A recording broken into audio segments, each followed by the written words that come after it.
Hi my families. இன்றைக்கி என்ன vlog பார்க்க போகிறோன்னா, நீங்கள் ரொம்ப நாளாக கேட்டுட்டு இருந்தீங்க அக்கா மஷ்ரூம் பிரியாணி ரெசிபி போடுங்கன்னு கேட்டுட்டு இருந்தீங்க.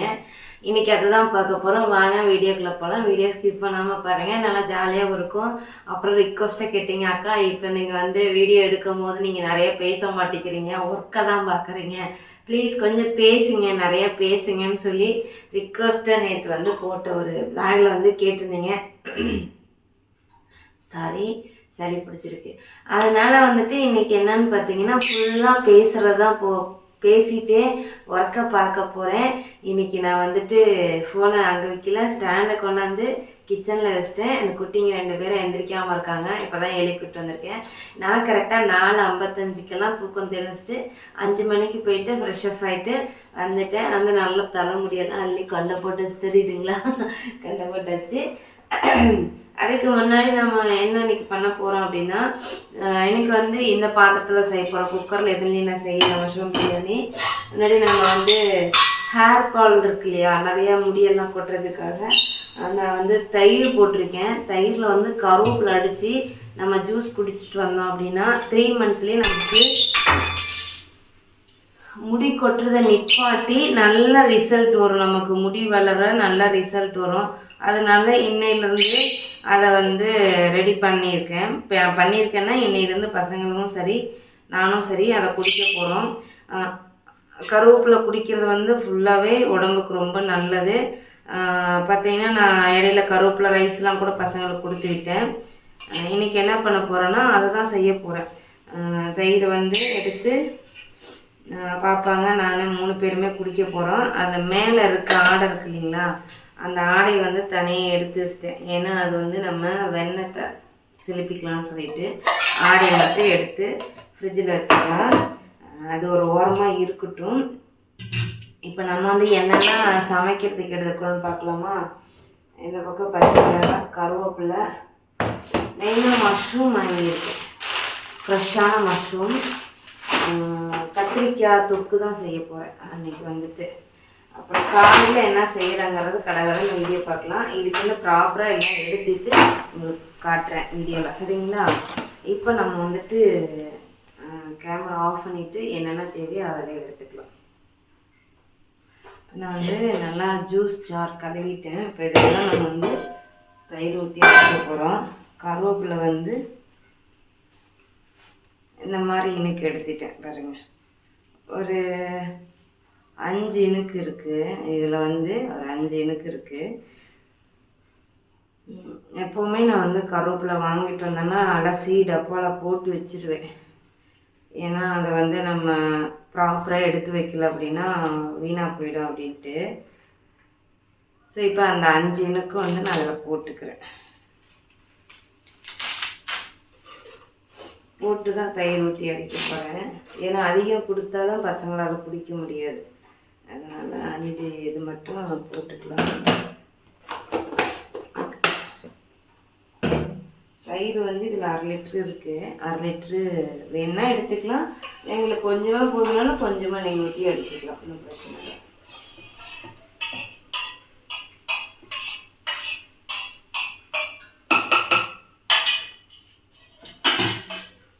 நான் 1/2 லிட்டருக்கும் கொஞ்சம் கம்மியாக ஊற்றிருக்கேன். கொஞ்சமாக தயிர் எடுத்து வச்சுருக்கேன். நல்லா அடிச்சுட்டு இப்போ கலக்கிட்டு நம்ம லைட்டாக உப்பு சேர்த்து நம்ம குடிக்க ஸ்டார்ட் பண்ணிக்கலாம். குடிக்கும் போது நமக்கு கசப்பும் தெரியாது, நல்லாயிருக்கும். நான் இன்றைக்கி ஆனியன் ரைத்தா இல்லை, எல்லாத்துக்கும் சளி இருக்கனால 3 வெங்காயம் குட்டி குட்டியாக. இந்த பக்கம் பார்த்தீங்கன்னா தக்காளி 4 எடுத்திருக்கேன். இந்த தக்காளி கொஞ்சம் அதிகம் தான், ஏன்னா கத்திரிக்காய் பச்சடி பண்ணுறதுனால அதுக்கும் சேர்த்து எடுத்திருக்கேன். 3 தக்காளி தான் மஷ்ரூம் பிரியாணிக்கு, 1 தக்காளி அதுக்கு. அப்புறம் எங்கள் காரத்துக்கு தகுந்த மாதிரி 4 பச்சை மிளகாய் எடுத்திருக்கேன். இந்த மாதிரி காளான் பேக்கெட் 2 வாங்கியிருக்கேன். உங்களுக்கு 2 வேணாலும் போட்டுக்கலாம், 1 வேணாலும் யூஸ் பண்ணிக்கலாம். நான் இன்றைக்கி 2மே யூஸ் பண்ணிக்க போகிறேன். அதுக்குள்ள மோர் குடிச்சிட்டோங்களா. நான் சொன்ன ட்ரிங்க்கு இதோ ரெடி ஆகிடுச்சு. நான் இதை ஷார்ட்ஸாக எடுத்திருக்கேன். ஷார்ட்ஸாக போஸ்ட் பண்ணுறேன், நீங்கள் செக் பண்ணி பாருங்கள். ரொம்ப நல்லாயிருக்கும், டேஸ்ட்டாகவும் இருக்குது. நான் குடிச்சிட்டேன், ஆக்சுவலாக கொஞ்சம் டேஸ்ட்டாக இருக்குது. ட்ரை பண்ணி பார்ப்போம் இன்னையிலேருந்து. ஆக்சுவலாக சும்மா சொல்லக்கூடாது, நல்லா இருக்குது. மோரும் கருவேப்பிலையும் சேரும்போது அவ்வளோ பர்ஃபெக்டாக அவ்வளோ டேஸ்ட்டாக இருக்குது. நான் உப்பு மட்டும் வந்து அரை உப்பு மட்டும் சேர்த்துக்கிட்டேன். இப்போ நான் வந்து காளான் நல்லா கழுவிட்டேன். இப்போ காளான் அதிகமாக தான் இருக்குது. இது வந்து கொஞ்சம் அரிசி சேர்த்தி போட்டு நைட்டுக்கும் ஆகிற மாதிரி கூட செஞ்சுக்கலாம். இல்லைன்னா காலையில் டிஃபனை கட் பண்ணிவிட்டு காளானோட கூட நம்ம சாப்பிட்டுக்கலாம். இப்போ நான் வந்து அரிசி எடுத்துக்கிறேன். அன்றைக்கி வந்து பாசுமதி அரிசி தான் போடுறேன். அரிசி எடுத்துக்கலாம். எல்லாருக்கும் பெரிய டவுட்டாகவே இருக்கு, அக்கா பாசுமதி அரிசிக்கு எவ்வளோ தண்ணி ஊற்றுவீங்கன்னு. எனக்கு வந்து இந்த டம்ளார் தான் நான் வந்து எடுத்துப்பேன். நான் கிலோ கணக்கில் எடுத்துக்க மாட்டேன். இந்த டம்ளார் நான் வந்து அரிசி போட்டுனா இதில் 1.5 டம்ளர் எடுத்துக்குவேன். அது இல்லாத இது வந்து 1/4 கிலோ டம்ளர்னால கரெக்டாக 1/2 லிட்டர் தண்ணி கம்மியாக ஊற்றிக்குவேன். இங்கே பாருங்கள், இதில் 1 டம்ளர் அரிசி போட்டு இதில் 1 சொம்பு இவ்வளோதான் ஊற்றுவேன்.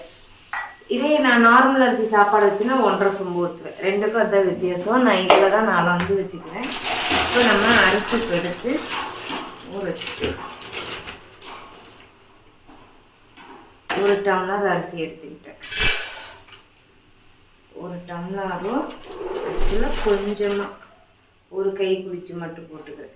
ஏன்னா இதுவே அதிகம், யாரும் சாப்பிட மாட்டாங்க அவ்வளோ இருந்தோம். அதனால் போதும்.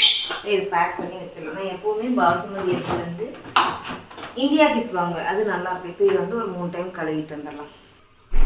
அரிசி வந்து நல்லா கழுவிட்டு அது ஓரமாக எடுத்து வச்சுட்டு இப்போ எல்லாமே வெட்டிக்கலாம். தக்காளி மட்டும் நான் வந்து மிக்சியில் போட்டு அரைச்சிப்பேன். ஏன்னா இது எங்கள் பெரியாளுக்கு வந்து வாயில் பட்டுச்சுன்னா சாப்பிட மாட்டான். அதனால் அவனுக்காக மட்டும் தக்காளி நான் எப்போவுமே அரைச்சி போட்டுருவேன். ஸோ உங்களுக்கு அது எப்படி ஓகேன்னா அரைச்சி போடுங்க, இல்லைன்னா நீங்கள் புதுசாக வெட்டி கூட போட்டுக்கோங்க, ஒன்றும் பிரச்சனை கிடையாது. ரக்ஷனி வந்துட்டேன். என்ன மேலே ஒரு கருவேப்பிலை டெக்கரேஷன் அப்படிங்கிறாங்க. எஸ் அப்கோர்ஸ் நான் ஒரு குட்டி ஷார்ட்ஸ் எடுத்தேன், அதனால அது குடி எப்படி இருக்குன்னு சொல்லி பார்க்கலாம். கேமரா பார்த்து உண்மையாக கரெக்டாக சொல்லணும். அது பாய் வைக்கணும்.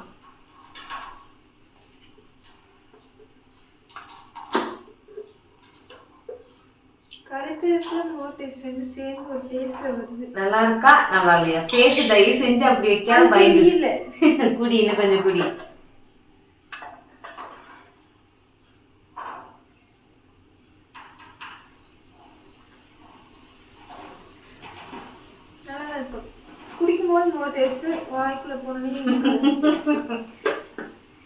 உனக்கு முடி நல்லா இருக்கணும்னா இங்க பாரு, முடி நல்லா இருக்குன்னா இந்த டேஸ்ட் எனக்கு ஆக்சுவலாக ரொம்ப பிடிச்சிருக்கு. எல்லாத்துக்கும் பிடிக்குமான்னு தெரியாது, பட் ஆனால் இது பிடிச்சிருக்கு. குடிச்சா அந்த டேஸ்ட் நல்லா நாக்கில் ஊட்டிருக்கு. அடுத்து எதுவுமே தெரில, பட் ஆனால் நல்லா கேமரா பாரு.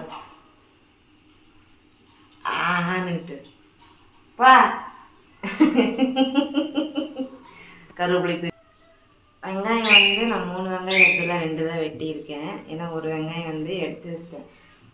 ஒரு வெங்காயம் வெட்டினோடனே பார்த்தா அதிகமாக இருக்க மாதிரி இருக்குது. அதனால் காளானையும் பார்த்தீங்கன்னா இப்படி குட்டி குட்டி காளாங்கிறதுனால ஒரு காளானை 2ஆக வெட்டியிருக்கேன்.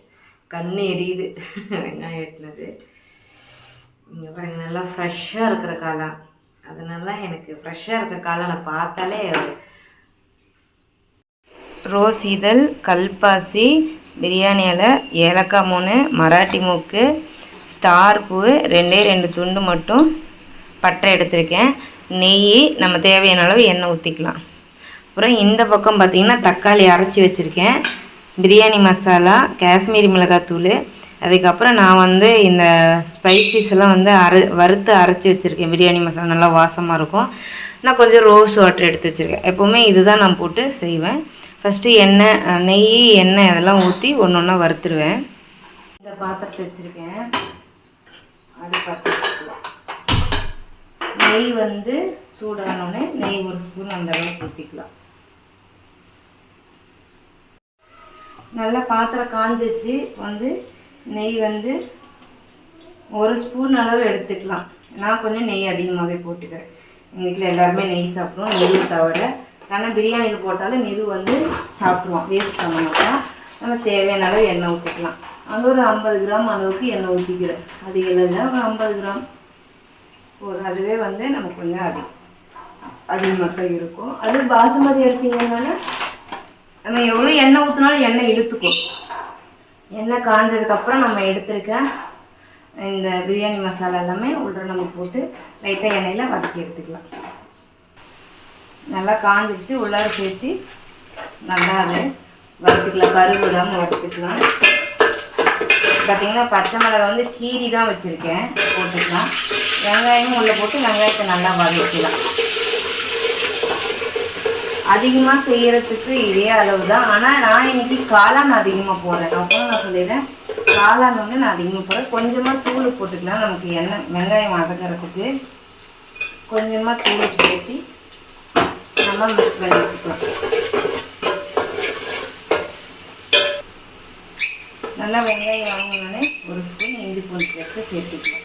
நான் கம்மியாக தான் சாப்பாடு செய்கிறதுனால அதிகம் நமக்கு இஞ்சி பூண்டு பேஸ்ட்டு தேவைப்படாது. அது நல்லா பச்சை வாசனை போகிற வரைக்கும் நல்லா எண்ணெயில் வச்சு ஏண்டா இல்லை வெளியே வைக்கிறேன் அவங்க கத்த விடும், பேசவே விட மாட்டேங்கிறான். நல்லா வதங்கட்டும். எண்ணெயில் நல்லா வதங்கினே அரைச்சி வச்சுருக்க தக்காளி சேர்த்துக்கலாம். இன்றைக்கி பார்த்திங்கன்னா என்கிட்ட புதினா கொத்தமல்லி எதுவுமே கிடையாது. அது இல்லாமல் தான் இன்றைக்கி நான் வந்து பிரியாணி செய்ய போகிறேன். தக்காளியோடு நம்ம எடுத்துருக்க மசாலாவை ஆட் பண்ணிக்கலாம். அப்போ தான் நமக்கு கலர் கொடுக்கும். எண்ணெயிலே வதங்கும் போது நமக்கு நல்லா கலர் கொடுக்கும். நல்லா இது எண்ணெயில் வதங்கும். நமக்கு நல்லா வதங்கிடுச்சு பார்த்துக்கோங்க. நல்லா வதங்கிடுச்சு.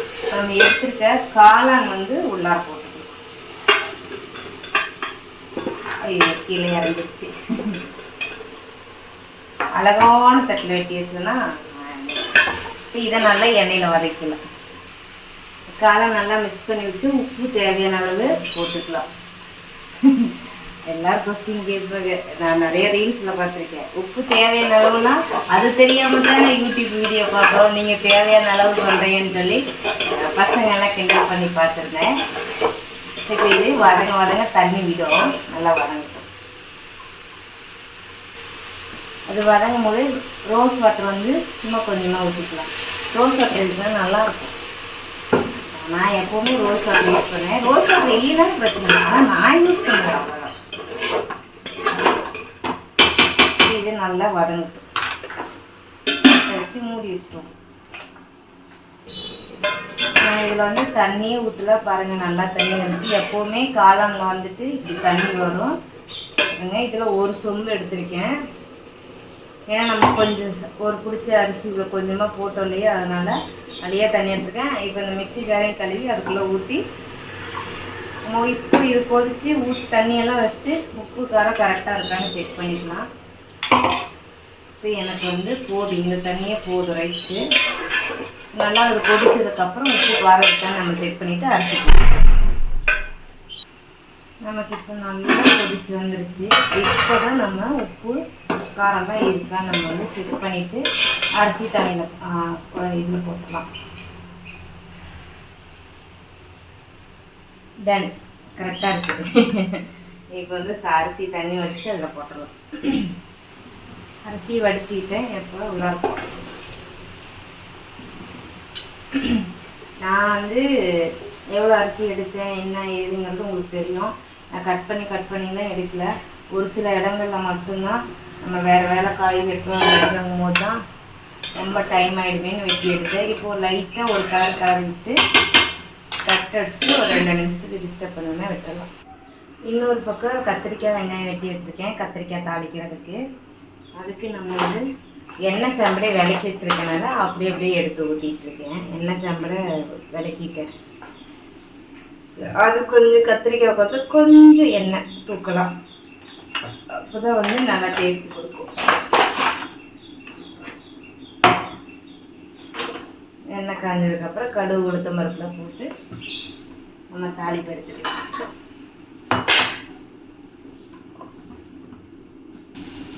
அரிசி போட்டதுக்கப்புறம் நல்லா தூவிடலை.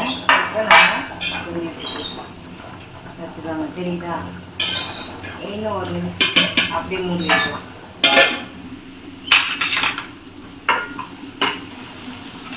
ஒரு பக்கம் காலையில் சாப்பிட்றதுக்கு புட்டு செஞ்சிட்ருக்கேன். புட்டுக்கு மாவு கசிஞ்சிட்டு இருக்கேன். ராகி புட்டு அது கொடுத்து ஒரு வாரத்துக்கு மேலே ஆயிடுச்சு. அதனால் இன்றைக்கி ராகி புட்டு.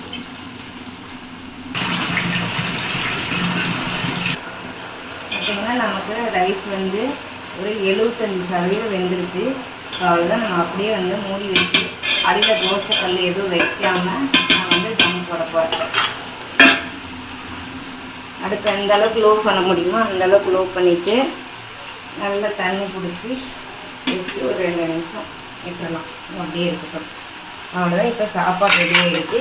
இந்த பக்கம் கத்திரிக்காய் வந்து வணக்கிட்டு இருக்கேன். இப்போ நம்ம வந்துட்டு நல்லா தண்ணி பாருங்கள் மேலே சூரியரிச்சு படுப்பு ஆஃப் பண்ணிவிட்டு இந்த பாத்திரத்தை மட்டும் எடுத்துக்கலாம். அப்படியே 2 நிமிஷம் இருக்கட்டும். இந்த பக்கம் கத்திரிக்காய் வந்து தாளிச்சுட்டேன். புட்டுக்கு இப்போ தான் மாவு போட்டு வச்சுருக்கேன். புட்டு வெந்துட்டுருக்கேன்.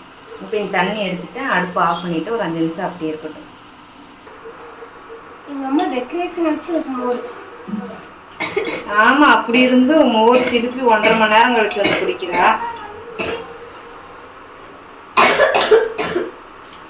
எந்திரிச்சானே நீங்கள் மோர் அடிச்சிருங்க. நீ வெந்திரிப்பேன்னு உட்காந்துருக்குறேன். சாமி வாரே சாமி போயிடுச்சு.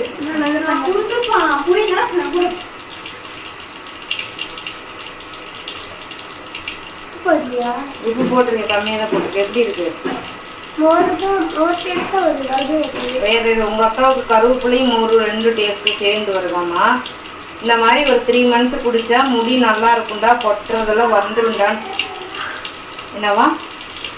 பாப்பாக்கு என்ன டேஸ்ட்? அவனுக்கு மோர் டேஸ்ட் தான் வருதாம்மா. அப்படின்னு யார் சொல்ல சொன்னாங்களா? அவளுக்கு வருதாம்மா. உங்களுக்கு பிடிச்சிருக்குல்ல தங்க, டெய்லி ஓகே தானே?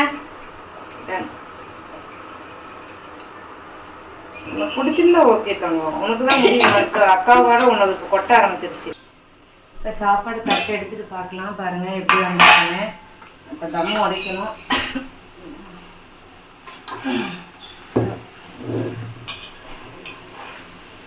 தெரியுதா? இருக்காங்க. நம்ம mushroom biryani ready. Okay, done. இப்போ நம்ம அங்கே எடுத்துகிட்டு போயிடலாம் டைனிங் டேபிளுக்கு. என்ன பண்ணிட்டு இருக்க? அப்படியே சிலையாடு நின்றுட்டு இருக்க.